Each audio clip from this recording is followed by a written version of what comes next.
ഏഴാം ദിനത്തിൽ പരിശുദ്ധയമ്മയോട് ചേർന്ന് നിർമ്മല ദന്തഗോപുരം, ടവർ ഓഫ് ഐവറി, അതിവിശുദ്ധമായിട്ടിങ്ങനെ വിശ്വാസികളുടെ ജീവിതത്തിൽ, സഭയുടെ യാത്രയിൽ, നമ്മുടെ ആത്മീയതയിൽ ഉയർന്നു നിൽക്കുന്ന ഗോപുര സമാനമാണ് പരിശുദ്ധയമ്മ. അതുകൊണ്ടാണ് കർദിനാൾ ന്യൂമാൻ പറഞ്ഞു വെച്ചും അമ്മ വിശ്വാസികളുടെ ജീവിതത്തിലും ക്രിസ്ത്യാനികളുടെ സകല മേഖലകളിലും ഇങ്ങനെ വല്ലാതെ ഉയർന്നു നിൽക്കുന്ന ഒരു ഗോപുരമാണ്.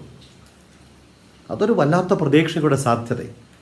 ജീവിതം ഏതെങ്കിലും കാരണത്തിൻ്റെ പേരിൽ പ്രതിസന്ധിയിലും പ്രതികൂലങ്ങളിലുമാകുമ്പം ഈ ഉയർന്ന ഗോപുരത്തിലേക്ക് കണ്ണും നട്ടു നിൽക്കാൻ ജോൺ പോൾ രണ്ടാമൻ മാർപ്പാപ്പ കരോൾ വോയ്റ്റിബോ ആയിരുന്ന ആ ചെറുപ്പ കാലഘട്ടത്തിൽ സർവം മാതാപിതാക്കളും പ്രിയപ്പെട്ടവരുമൊക്കെ മരിച്ച് പാറമടയിൽ ജോലിയെടുത്തിരുന്ന കാലത്ത് മടങ്ങി വരുമ്പം വഴിയോരത്ത് ഓടയിൽ വീണ കഥയൊക്കെ നമുക്ക് എല്ലാവർക്കും അറിയാം.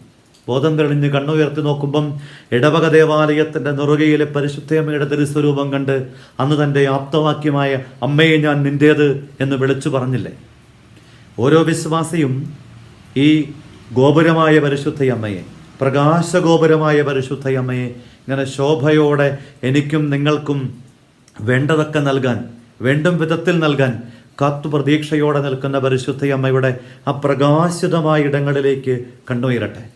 ഈ ഒരുക്ക ദിനത്തിലൊക്കെ നമ്മുടെ ഉള്ളിലും ഒരു കുഞ്ഞിൻ്റെ ജന്മം എന്തുമാത്രം ഒരു കുടുംബത്തെ പ്രകാശിതമാക്കുന്നു. ഒരനുഗ്രഹമുള്ള വ്യക്തിയുടെ സാന്നിധ്യം ഒരു കുടുംബത്തിന് എന്തുമാത്രം പ്രതീക്ഷ പ്രദാനം ചെയ്യുന്നു.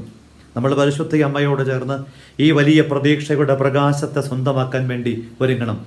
ദൈവം പരിശുദ്ധ അമ്മയെ തന്നെ ജന്മത്തിലൂടെ, പരിശുദ്ധയായ ജന്മത്തിലൂടെ, പാപരഹിതവും കളങ്കരഹിതവുമായി ജീവിച്ച അമ്മയെ എട്ടിൻ്റെ പ്രഭാതത്തിൽ നമുക്ക് അനുഗ്രഹത്തിൻ്റെ അഭിഷേകമായിട്ട് കൈമാറ്റം ചെയ്യുമ്പം സ്വീകരിക്കത്തക്ക വിധം നമുക്ക് നമ്മളെ ഒന്ന് മാറ്റാം. കർദിനാൾ ന്യൂമാൻ പറയുക, പരിശുദ്ധയമ്മ കുരിശിൻ്റെ ചുവട്ടിൽ മുട്ടുകൊത്തി നിവർന്നു നിൽക്കുകയായിരുന്നു. സുന്ദരമാണ് ആ സങ്കല്പം. കാരണം അമ്മ ഇങ്ങനെ ഒരിടത്തും തോറ്റു പിന്മാറുകയല്ല, പിന്നിലേക്ക് പിന്മാറുകയല്ല.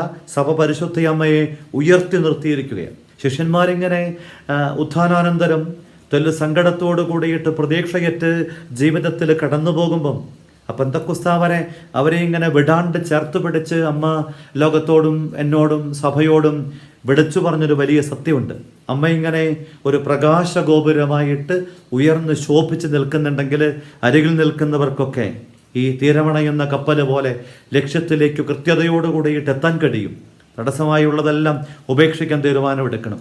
അമ്മയുടെ സൗന്ദര്യത്തെക്കുറിച്ചും അമ്മയുടെ സാധ്യതകളെക്കുറിച്ചുമൊക്കെ ജൂഡോ ക്രിസ്ത്യൻ പാരമ്പര്യത്തിൽ പറയുന്നുണ്ട്. അമ്മ അതീവ സുന്ദരിയായിരുന്നു. സൗന്ദര്യം എന്നൊക്കെ നമ്മൾ പറയണത് ഈ തൊലിപ്പുറത്തുള്ള പ്രത്യേകതകളൊന്നുമേ അല്ല.